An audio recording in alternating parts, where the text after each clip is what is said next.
피땀 흘려본 돈으로 드디어 내 집을 장만했습니다. 등기부 등본도 아주 깨끗했고 계약 단일 집주인 신분증까지 꼼꼼히 확인해 아무 문제가 없었죠. 그런데 어느 날 갑자기 법원에서 모르는 사람이 찾아와 이렇게 말합니다. 이 집 당신 집 아니니까 당장 비워주세요. 황당하시죠? 하지만 이건 대한민국에서 실제로 일어나는 일입니다. 국가가 관리하고 법원에서 떼어주는 공식 장부. 부동산 등기부 등본. 당연히 국가가 100% 보증해 줄 것 같지만 놀랍게도 법적으로는 아무런 공신력이 없습니다. 등기부만 믿고 거래했다가 전 재산을 날릴 수 있는 충격적인 법적 진실과 내 재산을 스스로 지키는 현실적인 해결책까지 빠르게 알아봅니다. 공시력 vs 공신력, 그리고 등기관이 서류를 일일이 못 뒤지는 현실적 이유. 가장 먼저 법률 용어 두 가지만 짚고 갈게요. 우리 등기부 등본은 누구든지 열람해서 권리관계를 확인할 수 있는, 공시력은 완벽하게 인정해줍니다. 누구나 볼 수 있게 공개한다는 뜻이죠. 하지만 이를 믿고 거래한 사람을 보호해주는 힘인 공신력은 인정하지 않습니다. 쉽게 말해 국가가 장부를 보여주기는 하지만 이 장부에 적힌 소유자가 진짜인지 가짜인지는 책임지지 않겠다는 뜻입니다. 법이 왜 이 모양일까요? 바로 등기소 공무원의 한계 때문입니다. 법적으로 우리나라 등기관은 제출된 서류가 법적인 요건에 맞는지 서류 형식만 심사하는 형식적 심사권만 갖고 있습니다. 이 매매계약서가 진짜 집주인이 쓴 건지, 위조된 인감과 신분증으로 가짜 등기를 올린 건지 실질적으로 조사할 권한이 전혀 없는 것이죠. 여기서 이런 의문이 드실 겁니다. 아니 그럼 등기관이 서류 진짜인지 가짜인지 일일이 좀 확인해주면 되는 거 아니야? 라고요. 하지만 이게 생각보다 간단한 문제가 아닙니다. 만약 국가가 서류의 진짜 여부를 일일이 확인하고 책임지려면 등기하는 데만 수주일에서 수개월이 소요될 수 있습니다. 오늘 계약하고 바로 잔금 치러야 하는 우리나라 부동산 시장이 완전히 마비되겠죠. 게다가 전국의 그 수많은 계약서를 완벽하게 조사하려면 전문 심사관을 수천 명 뽑아야 하고 조사 비용도 엄청나게 들어갑니다. 만약 국가가 확인해줬는데 나중에 사기극으로 밝혀지면 국가가 피해금을 전부 세금으로 물어내야 하거든요.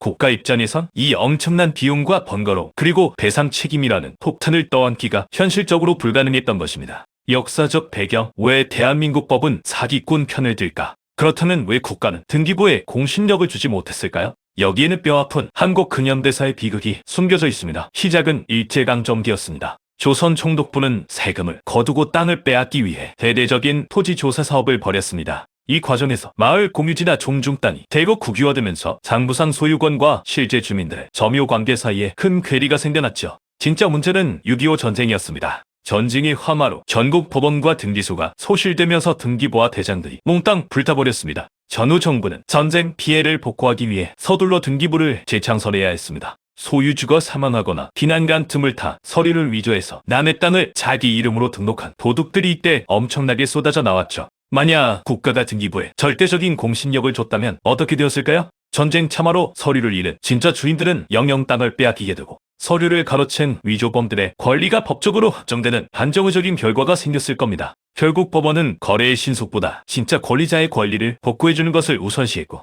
이 절충안이 지금까지 유지되고 있는 것입니다. 공신력과 관련한 실제 사건을 소개해드립니다. 전 국민을 충격에 빠뜨린 남양주 니코틴 살인 사건입니다. 범인은 남편의 혼인신고서를 위조의 가족관계 등록부에 올린 뒤 남편을 살해했습니다. 그리고 남편 명의의 아파트를 자신 앞으로 상속 등기하고 아무것도 모르는 선의의 매수인에게 파주었죠. 나중에 살인 및 위조 사실이 밝혀지자 남편의 진짜 유족인 조카가 소송을 제기했습니다. 법원의 판결은 어땠을까요? 상속 등기 자체가 원인무 효인무, 등기부를 믿은 매수인이 선의일지라도 보호받을 수 없다. 당장 진짜 유족에게 집을 돌려주라 했습니다. 매수인은 국가 장부인 등기부만 믿고 샀을 뿐인데 하루아침에 집을 빼앗기고 전 재산을 날리게 된 겁니다. 법정 맹점을 악용한 전문적인 범죄도 있습니다. 법률사무소 사무장이 주도한 은행 근저당권 불법 말소 사건인데요. 이들은 은행의 근저당권 해지 증서를 정교하게 위조한 은행 대출이 없는 깨끗한 집인 것처럼 등기부 등본을 세탁한 뒤 이 등기부만 믿고 들어온 매수인들에게 부동산을 매락했습니다.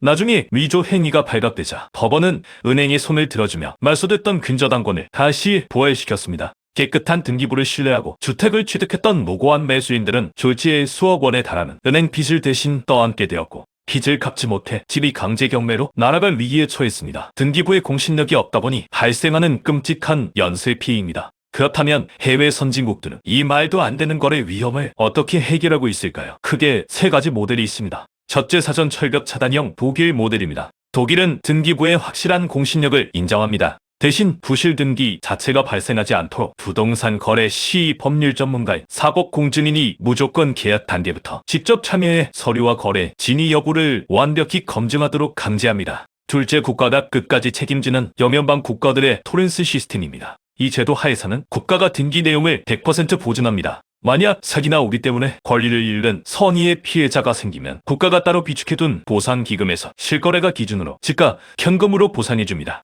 셋째, 시장 메커니즘을 활용한 미국 모델입니다. 미국 역시 대다수 주에서 등기에 공신력이 없습니다. 하지만 이들은 권리보험과 에스크로 제도를 통해 위험을 완벽히 반환합니다. 집을 살 때 보험 가입을 관행화하여 훗날 등기 서류 위조나 사기로 권리에 문제가 생기면 보험사가 소송 비용을 대고 손해액 전체를 매수인에게 보상해주는 방식으로 거래 안전을 확보합니다. 법이 바뀌지 않는 이상 지금 당장 대한민국에서 나 자신을 지키려면 어떻게 해야 할까요? 크게 두 가지만 기억하세요. 첫째, 부동산 권리보험 가입입니다. 우리나라에서도 여러 손해보험사가 이 상품을 저렴하게 판매하고 있습니다. 부동산 매매가가 3억 원인 경우 가입 시 단 한 번 내는 일회성 보험료가 약 15만 원 안팎입니다. 이 적은 금액으로 내가 그 집을 보유하는 평생 동안 서류 위조, 사기 등 등기부 등본 결함으로 생기는 재산 손실을 100% 보장받을 수 있습니다. 신축 빌라나 권리관계가 다소 불안한 아파트를 매매할 때는 무조건 권리보험 가입을 고려해보세요. 둘째, 등본 확인에만 의지하지 마세요. 등기부에 표시되지 않는 점유권이나 유치권 같은 권리도 있기 때문에 계약서 작성 전 직접 매물을 방문해 실제 점유자가 누구인지 확인하고 실제 소유주의 명의가 일치하는지 적극적으로 크로스체크해야 안전합니다. 누구나 국가 장부만 믿고도 안전하게 집을 살 수 있는 신뢰 사회가 되기 위해 하루빨리 사법 공증과 국가 보증 제도 같은 법 개정이 이루어지기를 바라봅니다. 소중한 전 재산을 지키기 위해 이 사실을 주변 가족과 친구들에게 공유해 주시고 구독과 좋아요 부탁드립니다. 시청해 주셔서 감사합니다.